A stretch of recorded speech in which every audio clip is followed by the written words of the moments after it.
Hello, I hope you're having a great day. Today we'll be watching the movie titled Titanium.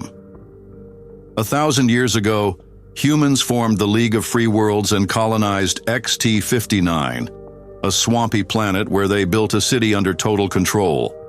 The system assigns jobs and spouses, monitoring all interaction. Chisti, rejecting both her assigned job and husband, attempted to escape and was arrested. She and 8 other prisoners were taken to a special prison, where they were scanned against a wall and their data sent to the president, who determines arrests. A 10th prisoner with a bag over his head was presented. The captain announced their exile to the swamps. If they crossed 300 kilometers east to the Islands of Happiness, they would earn redemption. No one had ever reached them, as the area was deadly. When the prisoner's bag was removed, Irvin was revealed. A nearby electrified fence sparked. He accused the captain of trying to kill them. The guards left supplies and withdrew, warning they would shoot anyone who remained. Marilla tried to flee, but Chisti stopped her. She proposed organizing themselves and mentioned that just knew the swamps. A creature called a Sierra emerged from the ground, detecting vibrations to attack. The prisoners rushed toward the supplies, but Irvin only took a knife and advised Chisti to do the same. Just insisted on leading them, not believing in the islands. Irvin and Chisti decided to separate, choosing to seek redemption. Before leaving, Irvin demanded his share of supplies, but Just refused. Irvin threatened Kaimi, breaking the rules and risking mass executions. Just gave in, but then surprisingly asked for the box in exchange for all his food. Chisti insisted on taking Marilla, but Irvin refused, calling her a burden. When she called him calculator, Chisti realized his actions were methodically planned. Irvin led ahead, dragging the box with a rope due to her light weight. Hours later, Layla joined them, offering supplies, but a sniper attacked. Irvin deduced he was the target and expelled Layla, accusing her of betrayal. They advanced, crawling, using the box as a shield. Chisti noticed creatures on its surface, but Irvin deemed them harmless. Upon crossing the magnetic ridge, Irvin confirmed that Just's group was pursuing them and detected a missing prisoner. An explosion revealed the straggler's death. At the facility, the president scolded the captain for failing to eliminate Irvin. It was discovered that Matthias, the dead prisoner, was actually an undercover guard and his execution was staged. As they rested, an electrified tentacle attacked Chisti. Irvin neutralized it with his knife but was injured. Following his instructions, Chisti cut off the tentacle, which they kept as a weapon. While tending his wound, Irvin confessed to his crime: murder. Chisti told Irvin she had tried to get a divorce permit, but a government official tried to abuse her, and she acted in self-defense. At that moment, Just's group arrived and tried to steal the supply box. Irvin, using the severed tentacle as a whip, managed to keep Just and his group at bay. Facing the threat, Just's group retreated, and the duo continued their journey toward the Islands of Happiness. Hours later, Irvin realized that Just's group was still following them. Chisti wondered where they were going if Just didn't believe in the islands. Irvin theorized they were likely heading to the Rotten Sh, an old abandoned prison where social outcasts lived. Suddenly, Irvin noticed a Sierra emerging from the ground. He quickly ordered Chisti to lie down and remain silent. Just's group, however, kept moving, causing the Sierra to detect their vibrations. The creature began to raise its branches, preparing to attack. Just yelled at everyone to stay still, but it was already too late. The massive Sierra burst from the ground and swung its body to strike. Most prisoners managed to dodge, but Marilla and Zob were caught by the branches. Fortunately, Zob had a knife and was able to cut himself free. However, the creature quickly regenerated, forming a monstrous structure in front of them. Just reminded everyone to stay still, but Kaimi, terrified, tried to flee. One of the branches grabbed his ankle and held him in place, while the main body of the Sierra descended upon him. Kaimi was captured and dragged to the creature's underground lair as the other branches disappeared. Chisti criticized Irvin for not warning the others about the Sierra. Irvin reminded her that survival was his priority, and forced her to keep going. Meanwhile, at the facility, the president met with the officers and ordered them to capture Irvin, whom he referred to as the advisor. He warned them that failure would result in their becoming prisoners too. Later, while the duo rested, Chisti heard a strange sound and turned to see a terrifying sight. A massive swarm of small creatures was rapidly approaching. Chisti tried to run, but Irvin stopped her and dragged her back. As one of the creatures was about to attack, Irvin destroyed it with the tentacle whip. He then led Chisti into the box and both hid inside. The creatures arrived and began stepping on the box, shaking it violently. Fortunately, it was sturdy enough to keep them safe until the creatures left.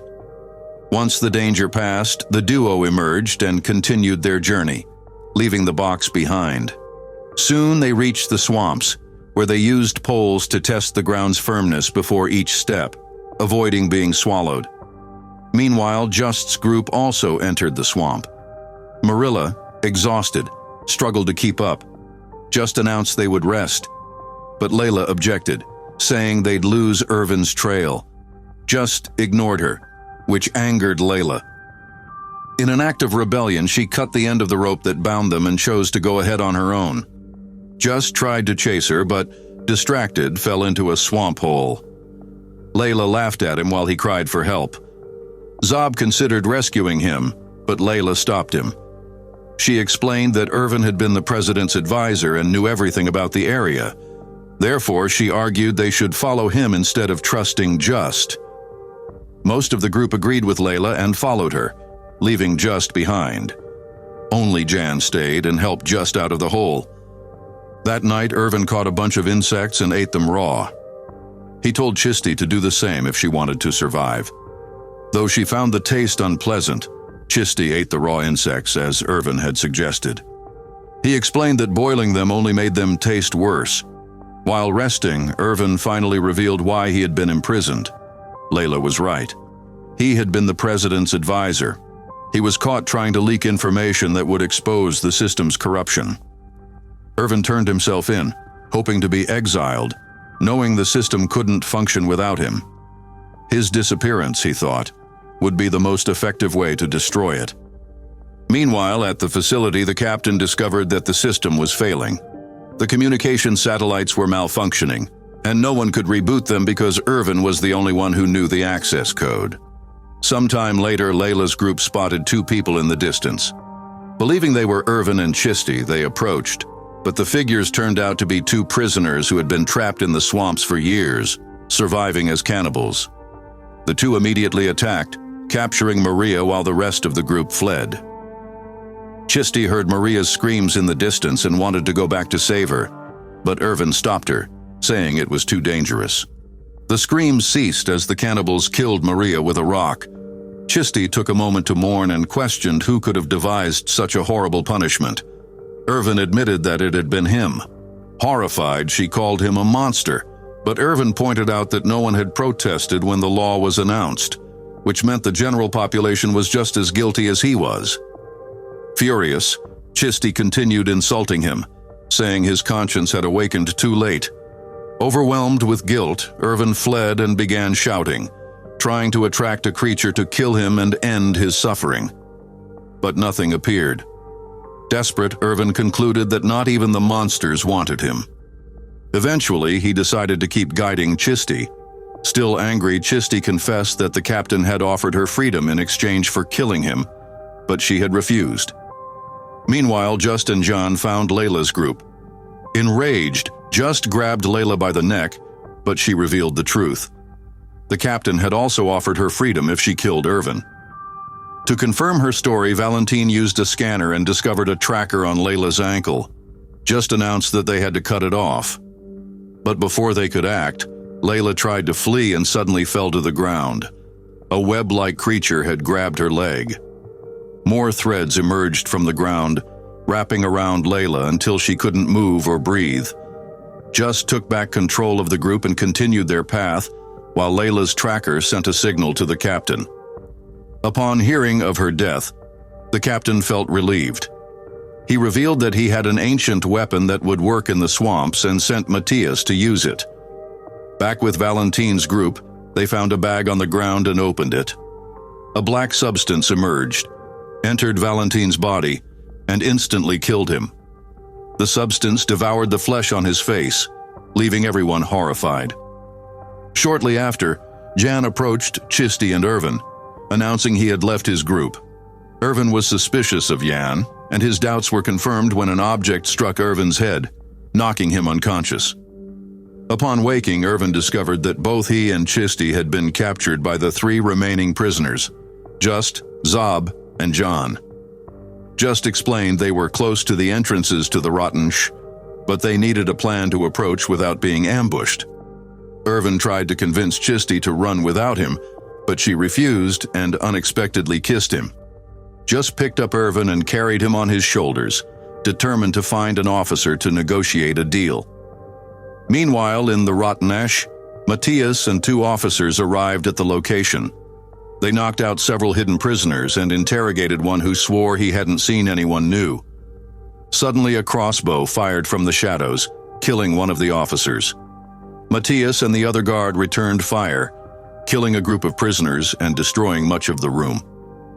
Outside, Zob wandered alone when Sierra branches began surrounding him.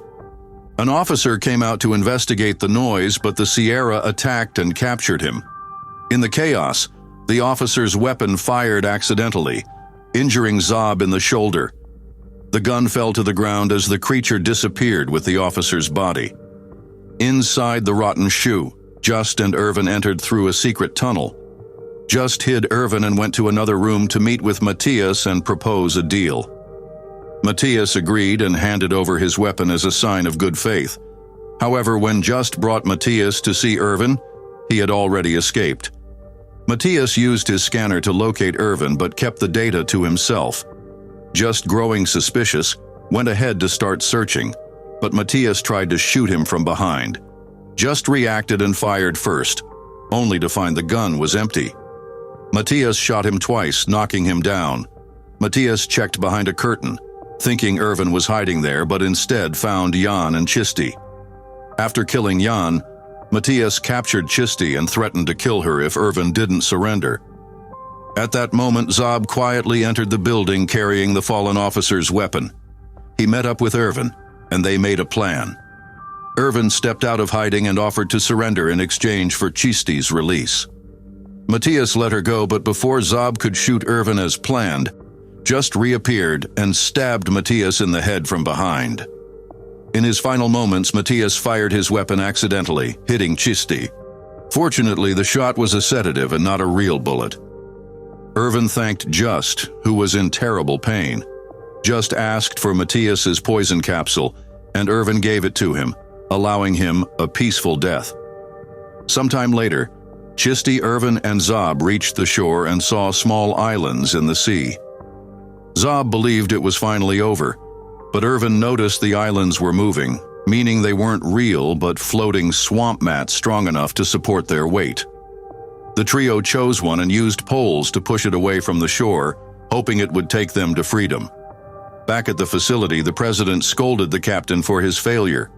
As the systems begin to shut down, the captain sends another officer after Irvin, hoping they still have a chance to capture him. Back with the prisoners, Zob realizes his wound won't stop bleeding, and without medical attention, he will die soon.